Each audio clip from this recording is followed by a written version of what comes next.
Main बात बताऊं, बहुत मेन बात बताता हूं।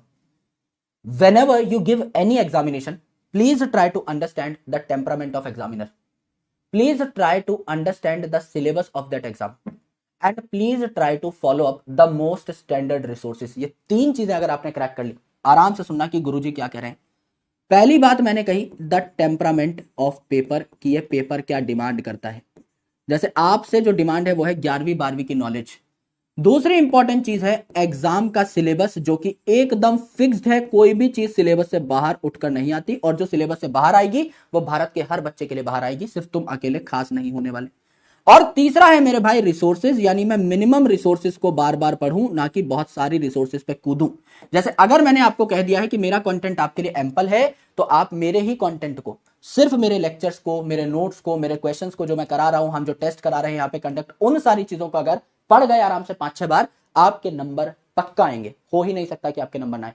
और मेरे भाई यहां पर अगर मैं कह रहा हूं कि एग्जाम का सिलेबस भी बहुत लिमिटेड है, you are giving an examination जो कि बहुत इजी टू क्रैक है। आई एम रियली सॉरी, हो सकता है मुझे इस बात पे गाली पड़े, पर जो सच है वो सच है। आप ऐसे भी एग्जामिनेशन दोगे आगे चल के जिनका कोई फिक्स्ड सिलेबस नहीं होता, जहां एकदम सागर जैसा सिलेबस है। आप जो पेपर देने वाले हो, it has very fixed syllabus. Master ये भी बता सकता है कि कौन से टॉपिक से क्वेश्चन आएगा और कौन से टॉपिक से क्वेश्चन नहीं आएगा, और वो सही भी निकलते हैं। मैं आपको एंड में, जब हमारा सिलेबस कंप्लीट हो जाएगा, 1000 क्वेश्चन यूट्यूब पे सॉल्व कराऊंगा, और मैं गारंटी कह रहा हूं 1000 में से 100 क्वेश्चन लड़ेंगे। हर साल लड़ते हैं यार, कोई बहुत बड़ी बात थोड़ी है नीट का पेपर गैस कर देना। आप खुद बताओ यार, मैं इतने सारे क्वेश्चन सॉल्व कराता हूं, आपको नहीं लगता हमारे सारे क्वेश्चन में से पेपर बैठ जाएगा? तो खुद बताओ, एक बार दिल से बताओ, क्या आपको लगता है मैं ऐसे ही हवा में बातें कर देता हूं कि भाई मैं जो पढ़ा रहा हूं उससे पेपर आ जाएगा? क्योंकि पेपर आएगा और कहां से। The things are very limited, the things are very consolidated. मैं तो एग्जैक्टली भी बता सकता हूं मेरे भाई कि कहां से सवाल बैठेगा। मैं शायद उस सवाल का फॉर्मेट गैस ना कर पाऊं, मैं शायद उस सवाल की लैंग्वेज गैस ना कर पाऊं, लेकिन टॉपिक तो मैं गैस करा ही दूंगा। वो टॉपिक तो मैं अच्छे से पढ़ा ही दूंगा मेरे भाई, उस पर 4-5 सवाल तो मैं करा ही दूंगा। उन्हीं स्टेटमेंट से तो कोई ना कोई स्टेटमेंट आपके पेपर में अटकेगी। This is very obvious. So इसमें क्रेडिट लेने की तो कोई चीज ही नहीं है कि मैंने कर दिया।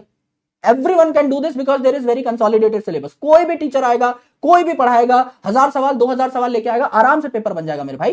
तो यू आर वेरी फॉर्चुनेट कि आप एक एग्जाम दे रहे हो। अब यहां पे आपका जो गेम है वो कहां पर आकर बैठ जाता है मैं बताऊं। यहां पर आपका जो असली गेम है वो आ जाता है कंसिस्टेंसी पे, रेगुलरिटी पे। सिर्फ ये एक चीज अगर आप क्रैक कर गए, then you are done for this paper. सिर्फ एक चीज, रेगुलरिटी। क्यों? क्योंकि आप में से कई बच्चे ऐसे हैं, आप खुद, आपको बुरा लग जाएगा, मैं माफी चाहता हूं एज अ बड़ा भाई, कई बार हार्श होना मेरे लिए बहुत जरूरी है, आराम से सुनना। कई बार आपको ऐसा लगेगा कि आप खुद की भी बात नहीं सुन पा रहे हो। This is a harsh truth. एक ऐसा शरीर जिसके मालिक हो आप, you own your brain, you own your body. लेकिन आज सुबह अगर आपने सोचा कि आज आप 10 घंटे पढ़ोगे, ऐसी कई रातें होंगी, ऐसे कई दिन होंगे, साल में ऐसे 100 दिन होंगे जब आप खुद की ही बात पे अमल नहीं कर पाते।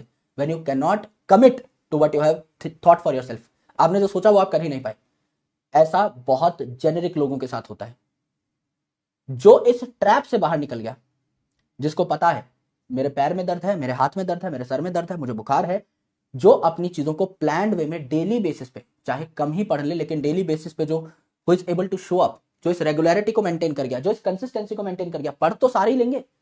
यहां पे कितना बच्चा बैठा हुआ है, एक बार लाल कलर का दिल जो है ना, उसको एक बार ऐसे टैप करो, अभी 50,000 लाल कलर के दिल आपको देखने को मिल जाएंगे। इतना बच्चा बैठा है यहाँ पे, और सबको सेम ही चीज पढ़ा रहा हूं मैं। आपको लगता है सब बच्चों के सेम मार्क्स आएंगे? What is the difference? क्या डिफरेंस है वहां पे? क्योंकि जो बातें हम बताते हैं, जो चीज हम आपसे चाहते हैं कि आप घर जाके करें, वो सब कोई नहीं कर रहा है। If you only follow the instructions, जो मास्टर जी कह रहे हैं, जो विपू भाई कह रहे हैं, अगर वो भी घर जाके कर लिया, और जितना पढ़ा रहा हूं उतना पढ़ लिया, और 5 बार रिवाइज कर लिया, तुम बताना भाई तुम्हारा सिलेक्शन ना हो तो, तुम्हारा चप्पल और मेरा मुंह, अगर सिलेक्शन ना हो तो भाई, है ना, स्टेज पर चढ़ के मारने लग जाओ भाई कटाकट। ऐसा हो ही नहीं सकता। This is universal truth. किसी भी पेपर को देने जाओगे यही होता है। लिमिटेड किताबें हैं, 10 बार पढ़ो, निकाल ले जाओ। कोई एक्स्ट्रा तरीका थोड़ी है। You need not to become extravagant कि भाई मैं इतना भयंकर एकदम एक्स्ट्रा ऑर्डिनरी कुछ कर दूं कि तब जाके मेरा सिलेक्शन हो जाए। अगर आप 365 दिन पढ़ भी गए, जितना पढ़ाया जा रहा है, you are more than done for your selection, trust me on this. क्योंकि लगभग 99% बच्चे ये भी नहीं कर पाएंगे। ये हो ही नहीं सकता। शुरुआत सबकी एक जैसी होती है, अंत सबका एक जैसा नहीं होता। डोपामीन रश शुरू में सबको एक जैसी किक देता है, सब लोग नई कॉपी बनाते हैं, सब लोग पेन खरीद के लेके आते हैं, सब लोग मास्टर की बात सुनते हैं, 10 दिन होमवर्क करते हैं, 11वें दिन आधे से ज्यादा लोग जो है टूट के बिखर जाते हैं और उनको वापस लेके आना on track is very very difficult, क्योंकि उनको पहले खुद को कन्विंस करना पड़ेगा कि मुझे काम करना है। और ये जो सेल्फ कन्विंसिंग वाला पार्ट है ना, ये बहुत मुश्किल होता है, क्योंकि अधिकतर लोग अपनी गलती को एनालाइज ही नहीं करना चाहते। सबको लगता है कि प्रॉब्लम सामने वाले में है, मुझ में नहीं है, बैच ही खराब है, मास्टर ही गंदा पढ़ा रहा है ना। मेरे में तो मैं तो सर्वगुण संपन्न हूँ, मेरे से ज्यादा भौकाली आदमी आज तक पैदा थोड़ी हुआ है इस धरती पे, है ना। मैंने तो अवतार लिया है, पैदा थोड़ी हुआ हूं। तो जो आंख मीच कर अपनी गलती एनालाइज नहीं कर सकता वो सुधार भी नहीं सकता। सुधरना है तो पहले क्लेम करना पड़ेगा कि गलती हो गई है।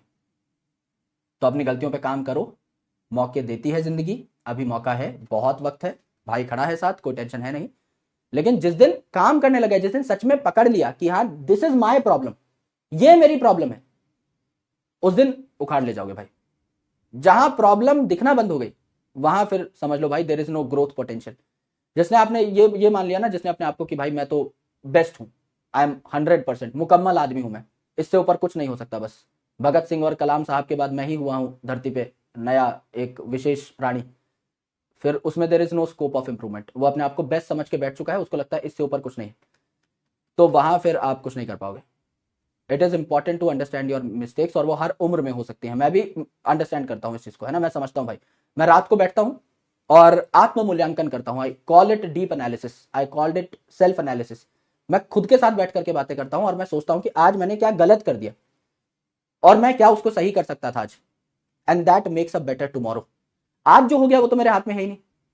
आज जो मैं कबाड़ा करके आ गया कहीं, वो तो हो ही गया है, उसके लिए तो मैं सिर्फ माफी मांग सकता हूं अगर मुझसे कोई बहुत भूल चूक हो चुकी है तो। लेकिन कल मैं वो गलती ना करूं, ये हमेशा मेरे हाथ की बात है भाई, ये मैं किसी और पे नहीं टाल सकता, ये मेरी ही प्रॉब्लम है। I need to understand that, I need to fix that if I need to become a better person. Otherwise भाई जिंदगी तो कट ही जाएगी भाई। कुत्ता बिल्ली भी जी रहे हैं जो सड़क पे, जो पाइप में सो रहे हैं मस्त आराम से, कोई ना कोई आके रोटी पानी डाल ही दे रहा है, जिंदगी तो सबकी ही कट जाएगी। काटनी कैसे है ये हमेशा तुम्हारे हाथ में भाई, है ना। And life is too small to die ordinary. आम आदमी के तरीके से मरने के लिए जीवन बहुत छोटा है मेरे भाई, कुछ खास तो बनना पड़ेगा हमें, है ना। मैं भी लगा हुआ हूं तुम्हारे सामने, तुम देखते हो मैं you have seen me grinding hard, you have seen me hustle hard all day long. तो ये तुम्हारी भी रिस्पॉन्सिबिलिटी है भाई कि आम जीवन जी के तो ना मरे, कम से कम कुछ तो खास करें, किसी और की नजर में खास बन जाए, है ना। अब तुम मुझसे इतना प्यार करते हो, तुम्हारी नजर में मैं खास हूं, मेरे लिए यही जीत है। अब तुम भी किसी की नजर में तो कोई वैल्यू बिल्ड करके खास बनोगे ना, किसी की नजर में तो आपको भी सितारा बनना है, तो उसके लिए काम तो करना पड़ेगा। सो ग्राइंड। बहुत ज्यादा ज्ञान हो चुका है आज के लिए, इसलिए मुझे अलविदा कहना पड़ेगा तुम्हें। तो हम लोग यहां पर अभी कल एरोबिक रेस्पिरेशन स्टार्ट करेंगे और क्रैप साइकिल को भी तभी खत्म कर देंगे, छोटा सा टॉपिक है। ऑलराइट, अपना ख्याल रखो, बहुत स्ट्रेस नहीं लेना होता, लेकिन कई बार चीजों के ऊपर you need to reflect, you have to take a deep reflection. आराम से बैठ के सोचा करो, जब रात को सो उससे 5-10 मिनट पहले ये सोचो कि आज क्या बेहतर किया जा सकता था, तो आइडिया लग जाएगा। ऑलराइट, स्लो प्रोसेस है, ग्रेजुअल प्रोसेस है, धीरे धीरे चीजें ज्यादा चमकेंगी, धीरे धीरे बेहतर तरीके से समझ में आएंगी, तो आपको आइडिया लगता रहेगा। ऑलराइट, चलो भाई, शनिवार को मुलाकात होगी, अपना ख्याल रखो।